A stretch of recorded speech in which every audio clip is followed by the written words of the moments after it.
اچھا مفتی صاحب ایسا بھی ہوتا ہے کہ بہت سارے لوگ ابھی دیکھ رہے ہوں گے، ان کو سمجھ آ رہی ہوگی کہ شاید ہماری طلاق ہو گئی ہے، اس کو ویریفائی کیسے کریں؟ کسی مفتی کے پاس جائیں، ٹھیک ہے، مستند مفتی کے پاس جائیں دارالفتہ، اور ان رائٹنگ اپنی جو صورتحال تھی وہ لکھیں، اور لکھنے کے بعد مفتی صاحب کے سامنے پیش کریں. وہ آپ سے ایک دو سوالات کریں گے کہ بھئی کیا الفاظ تھے، کس طرح کیا ماحول تھا، اور اس کے بعد ان سے تحریری فتویٰ لیں.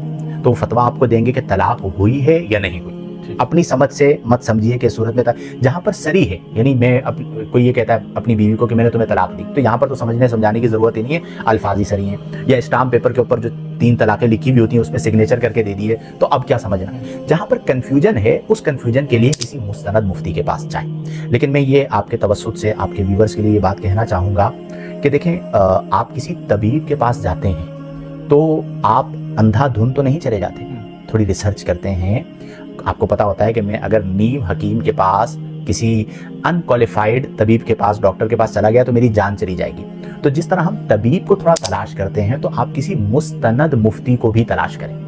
چونکہ آج کے دور کے اندر آپ کے سوشل میڈیا پر ہر گھنٹے میں ایک مفتی پیدا ہو رہا ہے، ٹھیک ہے، ہر گھنٹے کے اندر. اور اب قرب قیامت میں تو مجھے یوں لگتا ہے کہ ہر سیکنڈ کے اندر ایک مفتی پیدا ہو رہا ہوگا، ٹھیک ہے.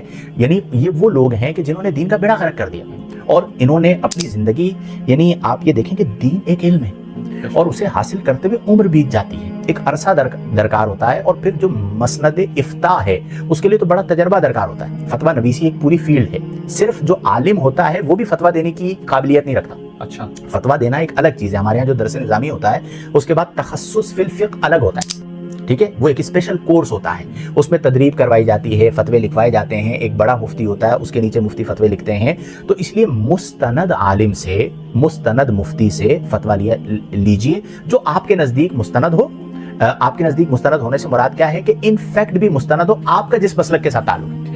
یعنی ہم یہ بھی رخصت دے دیتے ہیں، ہم یہ نہیں کہتے کہ کسی ایک مسلک، آپ کے نزدیک یعنی آپ کے مسلک والوں کے ہیں جو مستند مفتی واقعتاً عالم ہے، صاحب علم ہے، صاحب نظر ہے، احوال زمانہ کو جانتا ہے، فتویٰ نویسی کے اصولوں کو جانتا ہے، جزیات اس کے پیش نظر ہیں. ان تمام چیزوں کو دیکھ کر آپ اس کے پاس جائیں اور تحریری فتویٰ لیں. خود قیاس نہ کریں، کیونکہ اس میں نے ایسے لوگ بھی دیکھے ہیں جو نفسیاتی ہو جاتے ہیں. اچھا، خود ہی سوچتے رہتے ہیں.